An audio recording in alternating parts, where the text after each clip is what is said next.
Get out before I make you. Sergeant Eric Dalton's voice cut through the government building hallway at 8:52 that night, sharp enough to stop the security clerk behind the glass desk. Monica Hayes stood outside conference room C with a dark coat folded over one arm and a slim leather case in her hand. She had come directly from St. Matthew's Hospital, where her father had spent the afternoon undergoing tests, and she wore no suit, no official escort, and no visible sign of authority beyond the identification card clipped inside her bag. Eric looked at her simple clothing, her tired eyes, and her black skin, then decided he already understood why she was there. Officer Noah Price stood several feet behind him, his body camera glowing green beneath his badge. "I have a scheduled meeting with Rachel Coleman," Monica said. Her voice remained calm. "She is waiting inside." Eric gave a short laugh. "There is no public meeting on this floor." "It is not public." "Then you definitely do not belong here." Monica opened her bag slowly and reached for her identification. Eric stepped forward. "Keep your hands where I can see them." She stopped immediately. The hallway smelled of floor polish and rain carried in from the entrance below. Fluorescent lights reflected across the gray tile, making every movement feel exposed. "My identification is inside the front pocket," Monica said. "You may examine it." Noah glanced toward the conference room door. "Sergeant, we can call the listed contact." Eric ignored him. "You were told to leave. You have not verified my identity, my appointment, or whether this area is restricted to me. People like you always think legal words change the rules." Monica looked directly at him. "Rules become dangerous when only one person is allowed to define them." Eric's expression tightened. Monica reached carefully toward the identification pocket again. His hand moved, and the contact came fast enough to turn her face toward the wall. Her card slipped from her fingers and landed against the tile with a dry plastic click. The hallway went silent. Monica steadied herself without raising her hands. Heat spread across her cheek, but her eyes remained fixed on Eric. Noah stared at his sergeant, visibly shaken. The green light on his camera continued blinking. Eric pointed toward the exit. "Get out before I arrest you for disorderly conduct." Monica looked down at the card near his shoe. The federal seal faced upward, but Eric never bothered to read it. "You just turned yourself into evidence," she said. Eric picked up the card and covered the front with his palm. "You are impersonating a federal official now. Read it aloud." "I do not take instructions from trespassers." Monica shifted her attention to Noah. "Officer Price, confirm the time." Noah swallowed. 8:53 in the evening. "Confirm your camera is recording." Eric turned sharply. "Do not answer her." Noah hesitated, then looked at the green indicator. "It is recording."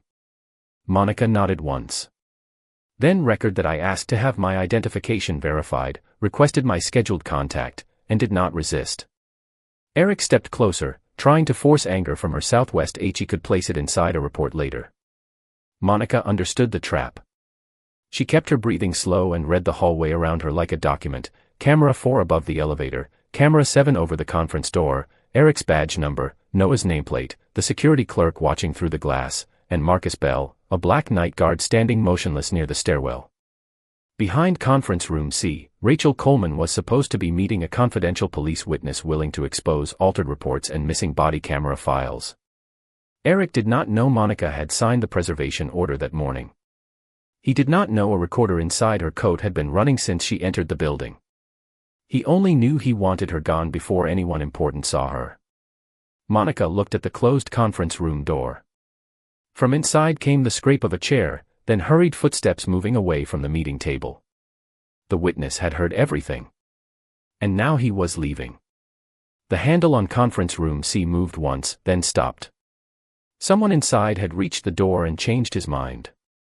Monica heard a chair scrape backward, followed by the soft metallic click of the secondary exit opening at the far end of the room.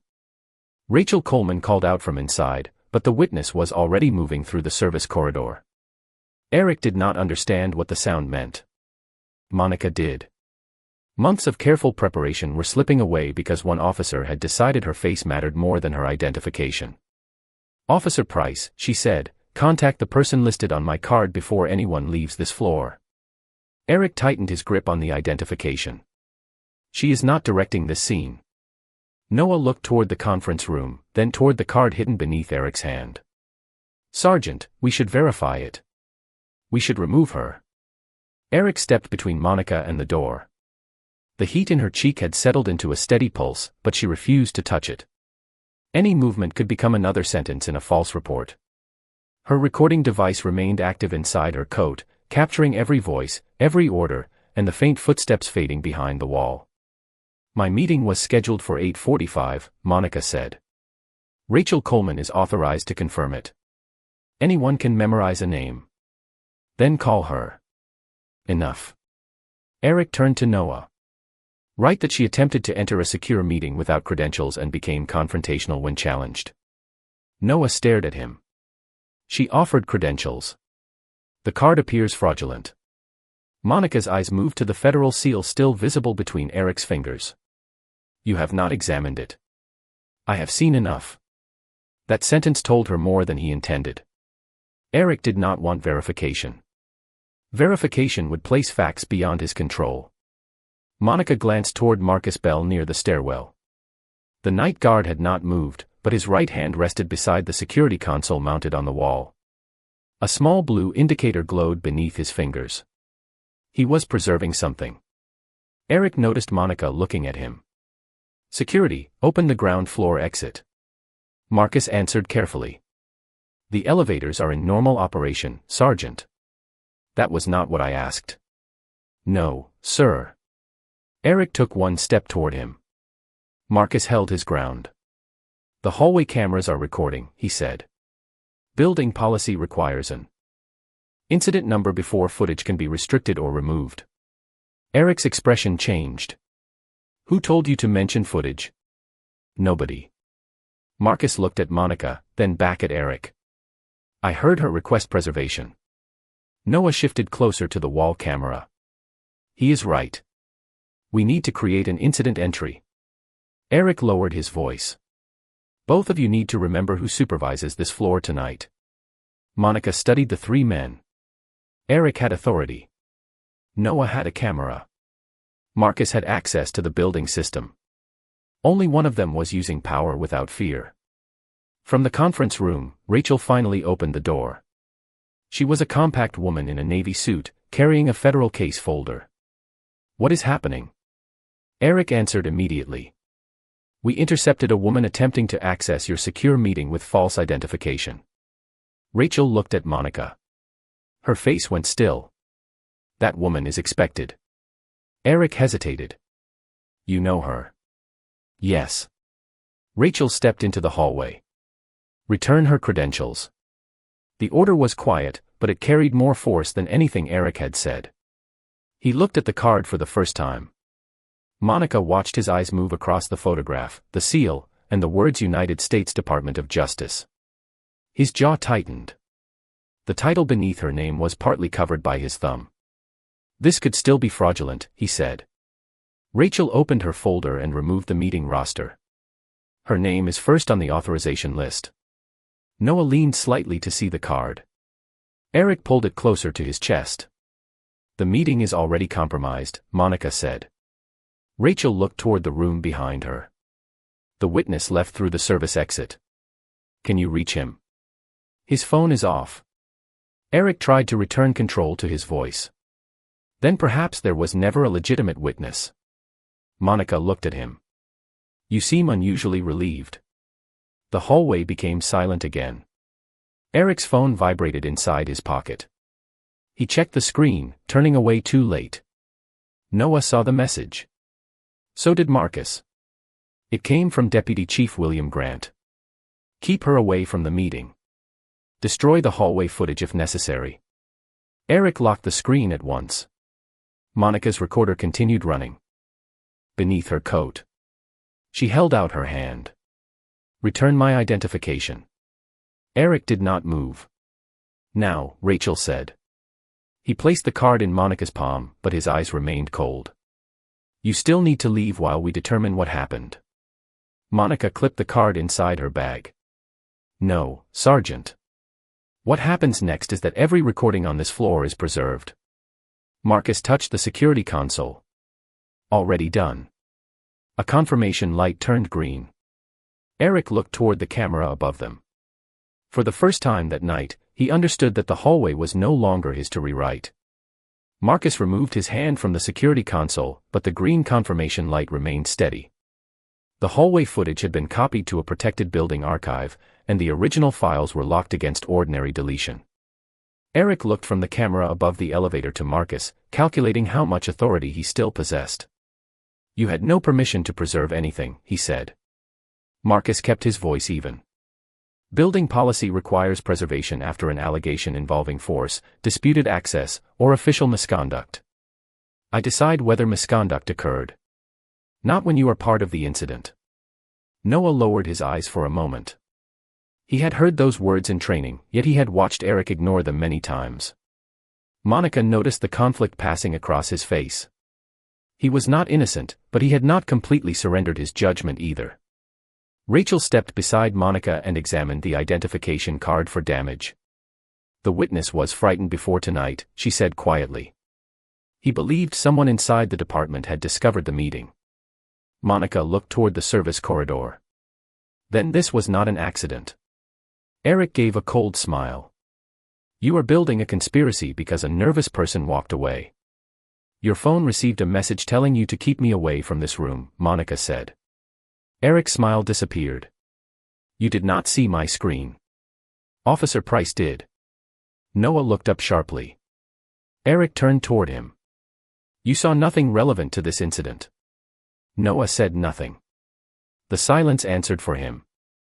A distant elevator bell sounded, followed by heavy footsteps approaching from the far end of the hallway.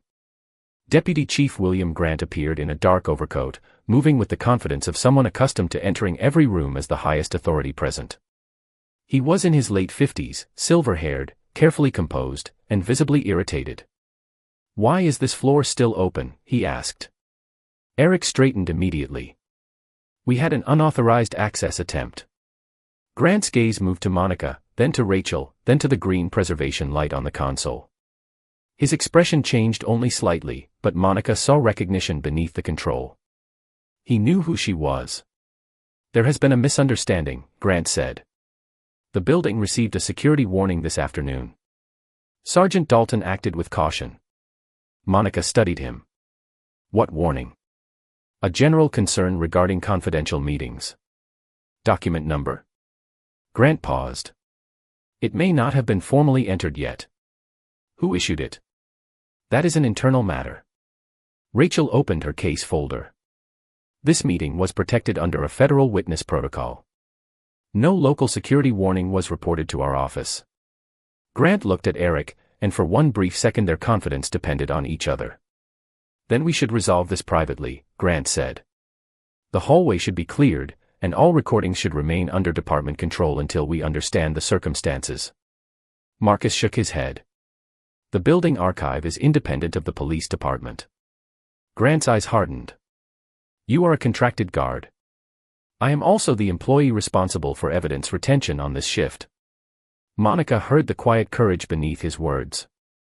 Marcus was afraid, but he was speaking anyway. Grant moved closer to the console. "Release the files to Sergeant Dalton." "I cannot do that." "Cannot, or will not." "Both." Noah's camera continued blinking. Grant noticed it and pointed toward his chest. "Turn that off. This is now an administrative discussion." Noah reached toward the device, then stopped. Monica's voice remained calm. "Officer Price, before you touch that camera, understand that a federal preservation order covers every recording connected to this meeting." Grant stared at her. "You are exceeding your authority." Monica reached into her leather case and removed a sealed document. "This order was signed at 9:15 this morning. It covers hallway cameras, access logs, body camera files, internal messages, and any communication concerning tonight's witness." She handed it to Rachel, not Grant. Rachel read the first page aloud, including the effective time and the penalties for interference. The hallway seemed to narrow around them. Eric's phone vibrated again. He did not reach for it. Grant's controlled expression finally cracked. "Where is the witness now?" Monica asked. "I have no idea," Grant replied too quickly. Rachel looked toward the service exit. "His vehicle is still in the underground garage." Marcus stepped away from the console. "There is one place he may have gone. The old records room on the basement level has no exterior access and no active camera." Grant's face lost its color. Monica closed her case. "Then we find him before someone else does." The basement elevator descended with a low mechanical hum, carrying Monica, Rachel, Marcus, Noah, Eric, and Grant beneath the polished floors of the government building. No one spoke. The air grew cooler as the numbers above the door changed, and the bright hallway lights gave way to the dull amber glow of the service level. Monica stood near the control panel with her leather case against her side, listening to the quiet rhythm of the elevator cables. Eric remained behind her, no longer speaking with the easy authority he had used upstairs. Grant watched the floor indicator as though he could still find a way to contain what waited below. When the doors opened, Marcus stepped out first. "The records room is about 60 feet down," he said. "Past maintenance storage, then left at the fire door." Rachel raised her phone and contacted the Federal Protection Team, giving their location and requesting immediate assistance without sounding an alarm through the building. Monica followed Marcus into the narrow corridor. Exposed pipes crossed the ceiling, and the concrete walls held the smell of paper, dust, and cold metal. Their footsteps echoed. Farther than they should have. At the fire door, Marcus stopped. A folded sheet of paper had been pushed beneath it from the other side. Monica bent and picked it up. 3 words had been written in hurried block letters. "Do not trust Grant." Rachel read the message over her shoulder. Grant's face tightened. Anyone could have written that. Monica looked at him. "Then you should want the person inside to explain it." Eric moved toward the door. "I will handle the contact." "No," Monica said.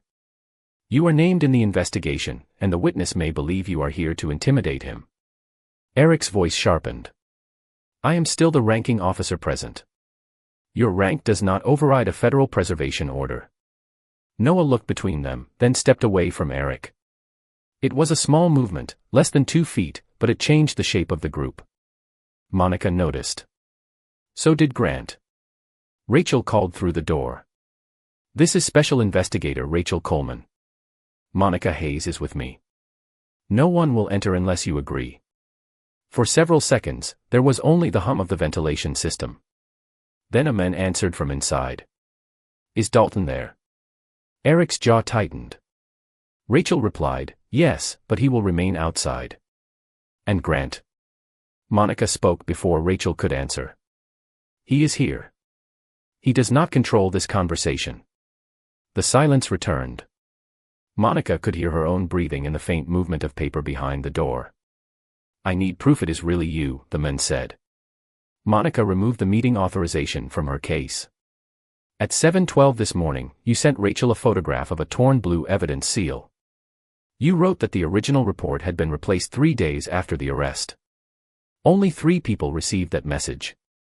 A lock turned on the other side. The door opened 4 inches.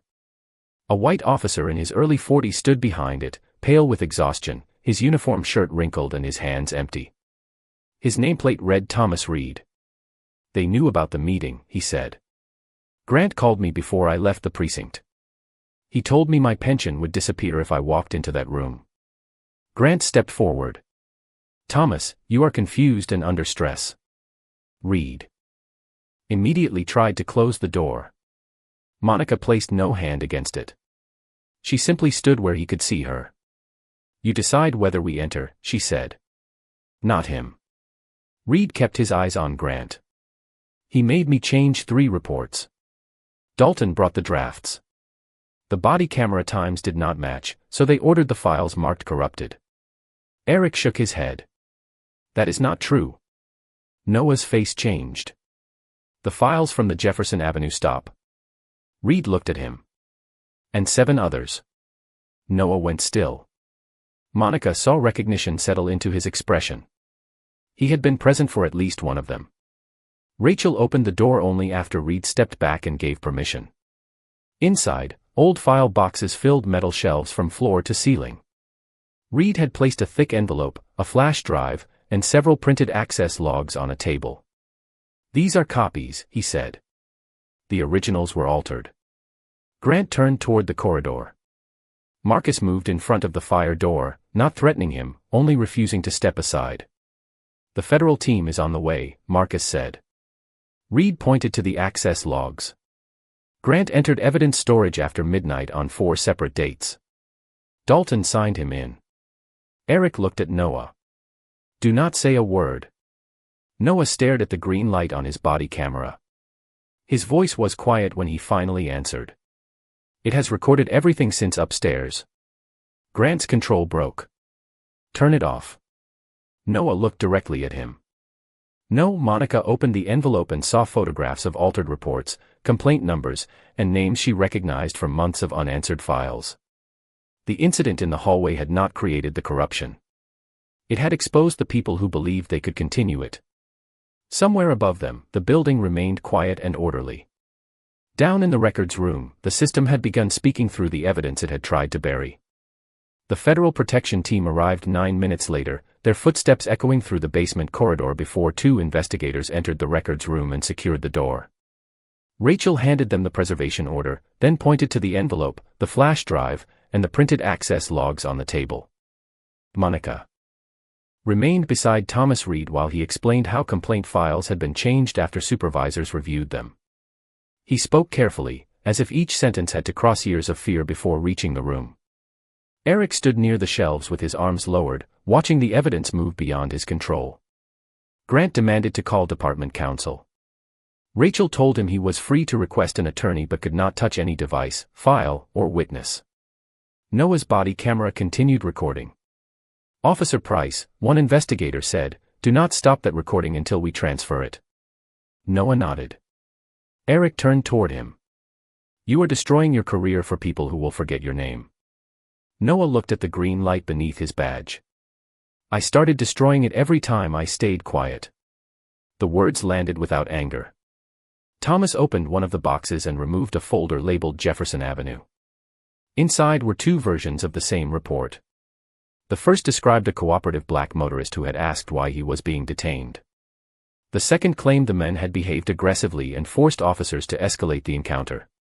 The timestamps showed that Eric had submitted the revised version 3 days later. Grant had approved it 11 minutes after opening the digital file. Monica read both pages, then placed them side by side. "How many?" she asked. Thomas looked toward the shelves. "At least 12 that I know about. Maybe more." Marcus, still standing near the fire door, lowered his eyes. "There were people who came to the security desk asking where to file complaints. Some returned 2 or 3 times. The system always showed their cases as closed." Monica felt the weight of those unseen visits more sharply than the heat still resting against her cheek. Each closed complaint had once been a person waiting under fluorescent lights, trying to make someone listen. Grant stepped forward. "This is selective information from a frightened employee. Nothing here proves intent." Monica turned to him. "Intent is not the only question. Pattern, access, alteration, and retaliation matter too. You are treating administrative mistakes like a criminal conspiracy." Rachel held up Grant's message from Eric's phone, now photographed and logged. "You ordered him to keep Monica away from a protected meeting and destroy hallway footage." Grant's face hardened. "That message lacks context." "Then provide the context under oath," Monica said. The investigator separated Eric and Grant for individual interviews. Eric refused to answer without counsel. Grant continued speaking, offering explanations that changed each time Rachel asked for dates. Noah remained in the records room and gave consent for investigators to copy his body camera file. When they reviewed the first minutes, his face tightened at the sound of Eric dismissing Monica's identification without looking at it. "There is more," Noah said. "Last winter, Sergeant Dalton told me to mark my camera as malfunctioning after a removal outside a downtown restaurant. It was not malfunctioning." Eric heard him from the corridor. "Price, stop talking." Noah did not look away from Monica. "The men filed a complaint. I signed the response saying there was no footage. Monica asked, "Do you know his name?" Noah answered after a long pause. "Calvin Brooks." Marcus moved quickly to a cabinet and pulled out an old visitor log. "He came here twice." Monica recognized the name from a civil rights complaint that had been dismissed for insufficient evidence. The federal investigator wrote it down. Rachel looked at Monica. "We can reopen every file connected to these access records." Monica closed the Jefferson Avenue folder. "Not just the files connected to them. Every complaint they had authority to close." Above the basement, midnight had passed.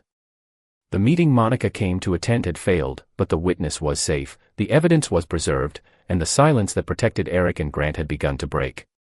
Then one investigator returned from the corridor holding Grant's department phone. "There is an outgoing call from 8:46 tonight," she said. It was placed 4 minutes before Monica reached the conference room. Rachel asked, "To whom?" The investigator turned the screen toward them. The number belonged to the security clerk upstairs. The security clerk was brought to the basement shortly after midnight, escorted by one of the federal investigators. His name was Paul Mercer, a thin man in his early 60s who had worked the front desk for 14 years. He looked confused until the investigator placed Grant's call record on the table. Then his shoulders lowered. Monica watched him recognize the exact time. "What did Deputy Chief Grant tell you at 8:46? Rachel asked. Paul rubbed his palms against his gray uniform pants. "He said a woman might arrive claiming she had federal business. He told me not to verify her name and to notify Sergeant Dalton as soon as I saw her." Eric looked toward Grant, but Grant kept his attention on Paul. "You misunderstood a routine security instruction." Paul shook his head. "You described her." The room became still. Monica felt the cold air moving through the ventilation grate above the shelves. "What description?" Rachel asked. Paul looked at Monica with visible shame. "A black woman in her 40s, arriving alone, probably dressed casually. He said she might act like she belonged upstairs." Grant's face remained controlled, but the skin around his eyes tightened. Monica did not react. She had heard prejudice disguised as caution many times. What made this different was the preparation. They had been waiting for her before she reached the building. "Did he give you her name?" she asked. "No." "Did he say she was dangerous?" "No." "Did he mention any legal restriction?" "No." Paul swallowed. "He only said she could not be allowed into that meeting." Rachel asked why he had obeyed. Paul looked down. "Because he controls the security contract. He has threatened to replace staff before." Marcus stood near the doorway, listening without satisfaction. He had worked beside Paul for years and understood the fear, but fear had still helped place Monica in Eric's path. One investigator photographed the call log while another requested the desk phone recordings. Paul explained that all external calls were automatically archived for 30 days. Grant finally spoke. "This interview is coercive. He is answering under pressure." Rachel looked at him. "He is being advised that he may leave, request counsel, or decline. You are the only person directing him." Grant turned away. Monica opened the envelope Thomas had provided and examined a list of complaint numbers. Several included notations showing that callers had been redirected through Paul's desk before their cases disappeared. "Were you told to flag other visitors?" she asked. Paul nodded slowly.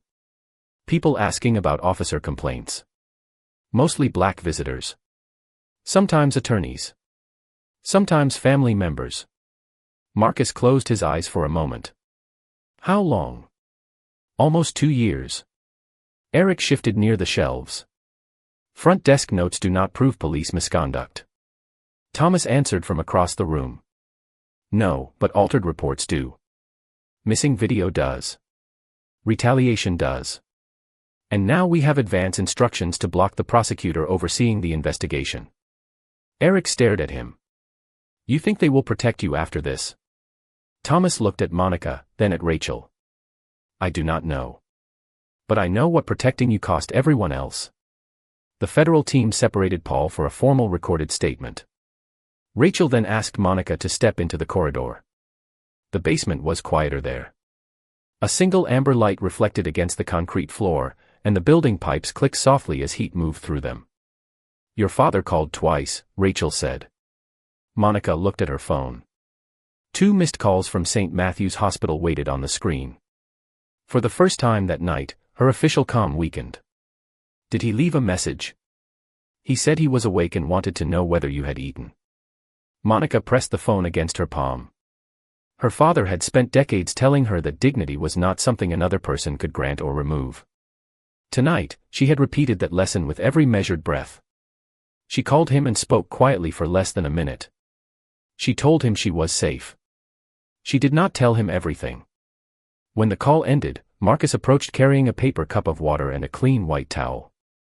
"For your cheek," he said. Monica accepted it. The fabric was cool against her skin. "Why did you preserve the footage?" she asked. Marcus looked toward the records room. "Because I watched too many people leave this building believing no one had seen what happened to them." He removed a small black notebook from his jacket. Inside were dates, complaint numbers, descriptions of visitors, and the names of officers who had arrived after each report. Some entries were written in blue ink, others in black, as though the record had grown across many months. "I started writing things down when the official logs kept changing," he said. Monica turned the pages slowly. One name appeared 6 times. Calvin Brooks. Another appeared beside 4 missing recordings. Eric Dalton. Grant's initials appeared at the bottom of nearly every closed complaint. Monica looked through the open doorway at the men who had believed they controlled the record. The building around them was silent, but Marcus's notebook carried the voices that silence had failed to erase. By 7:30 the next morning, the basement records room had been sealed, every device had been logged, and the people involved had been moved to separate interview rooms on the 4th floor. Rain pressed softly against the narrow windows of the Federal Conference Suite, turning the city outside into a gray blur. Monica stood near the end of a long table with Marcus's notebook closed beside her leather case. She had changed nothing about her appearance. The same dark coat rested over the back of her chair, and the same identification card Eric had refused to read lay in front of her. Rachel entered with 2 federal attorneys and an independent inspector assigned to police misconduct cases. Eric arrived with department counsel. Grant followed several minutes later with a private attorney and the careful expression of a man still hoping procedure could protect him. Noah entered alone. Thomas Reed sat near the far wall under witness protection supervision. Paul Mercer waited in a separate room until his statement was needed. Grant looked around the table. "Before this begins, I want clarification about who authorized this proceeding." Rachel placed a sealed folder before Monica. "She did." Eric looked at Monica, then at the identification card. This time, he read the line beneath her name. United States Attorney for the Northern District.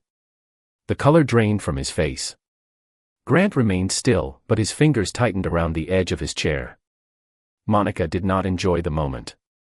She had spent her career watching people misunderstand authority, believing it was measured by uniforms, escorts, expensive clothing, or the number of people who stood when someone entered a room. Her office existed to enforce the law, not to satisfy wounded pride. "For the record," she said, "I am Monica Hayes, United States Attorney for this district. Because I am also a direct witness and potential victim in the hallway incident, I have transferred all decisions involving that conduct to an independent prosecution team. I will not recommend charges, negotiate discipline, or direct findings related to what happened to me." Eric's attorney leaned toward him. Grant stared at Rachel. "Then why are you here?" he asked. "Because the investigation that brought me to this building began 4 months before last night." Monica opened the sealed folder. "It concerns altered reports, missing body camera files, retaliation against witnesses, discriminatory complaint closures, and interference with a protected federal meeting." The inspector activated a screen at the end of the room. The first recording came from Noah's body camera. Eric's voice filled the silence, dismissing Monica's appointment and refusing to verify her identification. Then came his order to describe her as confrontational. No one moved while the recording continued. Grant's message appeared next, enlarged across the screen. "Keep her away from the meeting. Destroy the hallway footage if necessary." Grant's attorney objected that the message lacked context. Rachel answered by playing the archived front desk call. Grant's voice instructed Paul not to verify the black woman arriving alone and to notify Eric immediately. The room seemed colder after that. Monica watched Noah lower his head. He had not created the system, but he had helped it survive through silence. The screen changed again. Side-by-side versions of the Jefferson Avenue report appeared, followed by access logs showing Grant entering evidence storage after midnight and Eric signing him in. Thomas identified the altered language. Marcus's notebook supplied matching dates and names. Paul's statement confirmed the pattern of black visitors being flagged before they could file complaints. Grant finally spoke. "These are administrative inconsistencies, not proof of a coordinated effort." Monica looked directly at him. "One inconsistency can be explained. 12 altered reports, repeated access after midnight, missing recordings, targeted visitors, and an order to destroy evidence form a pattern." Eric turned toward Noah. "Tell them the camera malfunctioned." Noah looked at him for a long moment. Then he placed his badge and department phone on the table. "It did not malfunction," he said. "Not last night. Not on Jefferson Avenue. Not outside the restaurant where Calvin Brooks was stopped." Eric's attorney closed his eyes. Noah continued, his voice unsteady but clear. "Sergeant Dalton ordered me to mark working cameras as defective. Deputy Chief Grant approved reports he knew had been changed. I signed one false statement because I was afraid of losing my position." Grant leaned forward. "You are protecting yourself." "No," Noah said. "I am finally admitting what I helped protect." Rachel handed the inspector a second sealed packet containing Noah's signed cooperation statement. Monica looked around the table at the men who had once believed they controlled every version of the truth. The most powerful person in the room was no longer the one with the highest rank. It was the one willing to let the evidence speak without changing it. The independent inspector suspended Eric and Grant from duty before the conference ended, removing their access to department systems, evidence rooms, and personnel files while the investigation continued. Their badges were collected at the table, not as a public spectacle, but as a legal safeguard. Eric watched the metal disappear into an evidence envelope with the same disbelief he had shown when reading Monica's identification. Grant demanded an emergency review. His attorney reminded him that the order was temporary and administrative. Monica said nothing. She had already stepped away from every decision involving the hallway incident, and she intended to keep that boundary intact. Justice would mean less if it depended on her anger. Over the next 6 weeks, the independent team reopened every complaint connected to Eric, Grant, and the altered access logs. Investigators contacted drivers, restaurant patrons, courthouse visitors, and family members whose reports had been dismissed without meaningful review. Some had saved photographs. Others had written down badge numbers on receipts, envelopes, or the backs of appointment cards because official complaint forms had disappeared. Calvin Brooks arrived at the federal office carrying a worn folder filled with copies of letters no one had answered. He was a retired public school principal, 63 years old, with a careful voice and the exhausted patience of a man who had repeated the same truth too many times. Noah sat in a separate interview room and confirmed that Calvin's body camera footage had existed. He admitted signing a statement that said otherwise. Calvin listened through the closed door as the record finally changed in his favor. Thomas Reed entered witness protection and provided the original drafts of 9 reports. Marcus turned over his notebook, then spent 3 days helping investigators match handwritten dates to security logs and archived calls. Paul Mercer accepted responsibility for following discriminatory instructions and agreed to testify about the visitors he had been told to flag. None of them escaped consequence. Thomas had delayed reporting what he knew. Paul had helped close doors. Noah had remained silent while false statements became official facts. Cooperation did not erase their choices, but it allowed the truth to become complete. Grant resigned before the department hearing, believing departure would end the case. It did not. Federal prosecutors outside Monica's district charged him with obstruction, evidence tampering, and witness interference. Eric was charged separately for false reporting, conspiracy to alter records, and interfering with a protected investigation. The case involving his treatment of Monica remained under independent review, exactly as she had required. During a preliminary hearing, Eric saw her in the courthouse corridor and stopped several feet away. He wore a plain suit and carried no radio, no badge, and no authority to direct anyone. "You ruined my career," he said. Monica looked at him with the same steady expression she had worn beneath the fluorescent hallway lights. "I did not write your reports," she answered. "I did not delete your recordings. I did not choose your words." Eric's face tightened. "You could have handled this quietly. That is how it lasted so long." She walked past him without another word. 3 months later, the city adopted an independent complaint system that prevented police supervisors from closing cases involving their own units. Body camera files were copied automatically to an external archive, and any deletion request required written approval from civilian oversight. Security employees received protection for preserving evidence and reporting interference. Marcus was promoted to Building Integrity Coordinator, with authority to audit access records and protect visitors filing complaints. Noah accepted suspension, loss of rank, and mandatory testimony in every reopened case. He did not ask to be praised for telling the truth late. When Calvin Brooks received the letter clearing his record, he folded it carefully and placed it inside the same worn folder that had once held only unanswered complaints. Monica watched from the doorway as he rested one hand on the page. There was no celebration in the room. Only relief, quiet and heavy, from a man who had finally been believed. 1 year after the investigation began, Monica returned to the government building on a clear autumn morning. She wore the same dark coat she had carried that night, not because she wanted to remember the humiliation, but because she refused to let one terrible moment claim an ordinary part of her life. The lobby had changed. A civilian complaint office now stood beside the security desk, separated from the police department and staffed by people trained to receive reports without intimidation. A sign explained that every visitor had the right to request identification checks, camera preservation, and independent review. No one had placed Monica's name on the wall. She had asked them not to. The reforms belonged to the people whose complaints had once vanished, not to the official whose title finally made the system pay attention. Marcus met her near the elevators, wearing a Building Integrity Coordinator badge clipped to his jacket. His black notebook had been transferred into evidence, but he carried a new one for routine audits. "The archive has not missed a recording in 6 months," he said. "And the complaint desk cannot close a case without civilian approval." Monica looked toward the entrance as an older black woman stepped inside holding a folded appointment letter. She appeared uncertain, glancing from the security desk to the hallway signs.